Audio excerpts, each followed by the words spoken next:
Even before I started Yakuza 0, which was my first Yakuza game ever, I've always known that this series was essentially a Japanese crime soap opera in video game form, and that couldn't have been more accurate.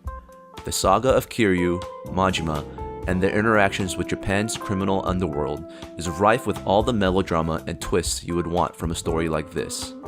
But what I found myself enjoying the most in Yakuza 0 wasn't its central plot. The side quests, or sub-stories as the game calls them, ended up actually being the most memorable parts of the game for me. Longtime fans of the franchise have known this for a while now, but as a newcomer, I was constantly in awe at how wonderfully ridiculous these sub-stories were.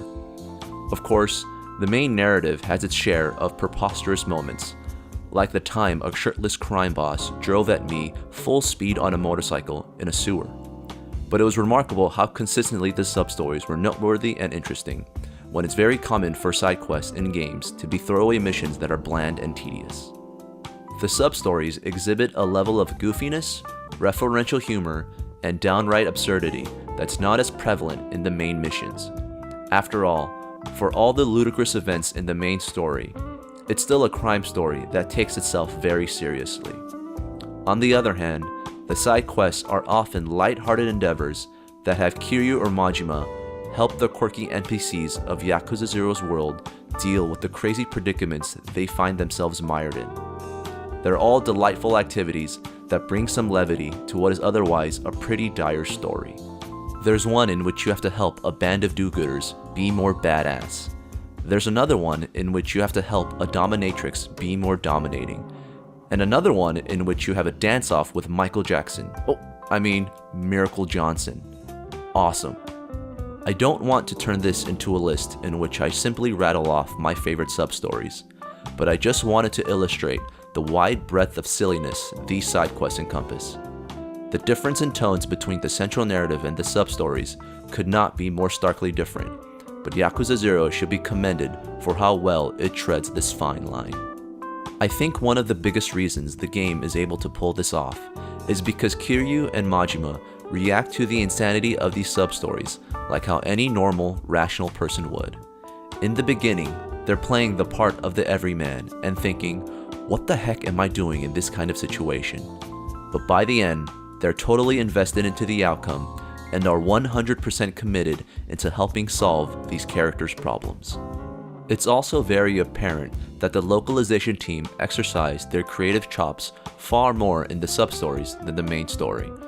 My theory as to why the writing in the sub-stories is so much more outlandish than the dialogue in the main story cutscenes is because the main story cutscenes have voice acting, and the writers and translators had to stick closely with what the voice actors were saying. When you write dialogue that is meant to be spoken out loud, more times than not, the writing turns out to be simple and conversational, similar to how most people in real life talk to one another. However, because there is no voice acting in the sub-stories, the writers can really take the reins and let their creativity flow, incorporating flowery language, nonsensical sayings, and groan-inducing puns, all the while making sure the broad strokes of the story beats are still covered. But the greatness of these sub-stories would be for naught if they weren't surfaced to the player in an intelligent way. And the game does introduce these sub-stories in a surprisingly intuitive fashion, though I'm not sure if it was completely intentional. Let me explain. Early on in the game, one of the missions is a fetch quest that forces the player to run around the city of Kamurocho, picking up and buying different items to give to homeless men in a park. At first, I was initially dismayed, annoyed, and not to mention nervous at the prospect of having the rest of the game be littered with these kinds of fetch quests. After all, throwing the player right into a mission like this in the first few hours of the game isn't the best way to make a good first impression. But what ended up happening, however, is that as I ran around to find these items, I stumbled upon a handful of sub-stories throughout the city. And as I started and completed these sub-stories, I found out just how outrageous they were, and it inspired me to explore the map even more to seek out these side quests. Because the sub-stories aren't explicitly marked on the map, I didn't even know there were side quests when I first started. I stumbled upon them naturally by simply running around.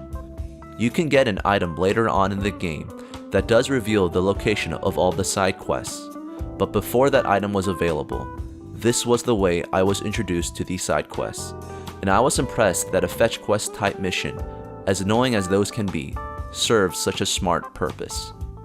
Since the gridded streets of an urban city aren't as inherently interesting to explore as, say, the expansive plains in Breath of the Wild, the developers made an astute choice to force the players to run around in the world so that the game can show the player a window into the best content Yakuza 0 has to offer. The developers may have lucked into this, but regardless, it was an extremely clever way to give the player a glimpse into the madness and hilarity of these side quests. The sub-stories of Yakuza 0 have been universally lauded, and deservedly so, but the thing that took me by surprise was how the game initially introduced the player to the fun diversions of these side quests. Whether by hook or by crook, Yakuza 0 does a fantastic job of presenting its best content to the player early on, and it sets the perfect stage for the rest of the game moving forward.